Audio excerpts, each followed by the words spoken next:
സകല പരിധികളും വിടുകയാണ് നമ്മുടെ കുട്ടികൾ, വിദ്യാർത്ഥികൾ. നമ്മുടെ കുട്ടികൾക്ക് ഇതെന്ത് പറ്റിയെന്ന് ഗൗരവകരമായി ചിന്തിപ്പിക്കുന്ന വാർത്തയിലേക്കാണ്. ഇനി തിരുവനന്തപുരത്തേക്കാണ്. നെട്ടയത്ത് സ്കൂൾ ബസ്സിൽ വെച്ച് 9ാം ക്ലാസ് വിദ്യാർത്ഥിക്ക് കുത്തേറ്റു. ബസ്സിലുണ്ടായ തർക്കത്തിനിടെ +1 വിദ്യാർത്ഥിയാണ് ആക്രമണം നടത്തിയത്. കുത്തിയ വിദ്യാർത്ഥിയെ വട്ടിയൂർക്കാവ് പോലീസ് കസ്റ്റഡിയിലെടുത്തു.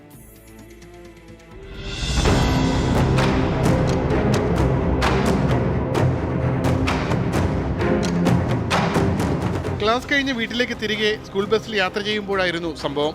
നെട്ടയത്തുള്ള സ്വകാര്യ സ്കൂളിലെ 7ാം നമ്പർ ബസ്സിലായിരുന്നു ഇരുവരും വീട്ടിലേക്ക് പോയിരുന്നത്.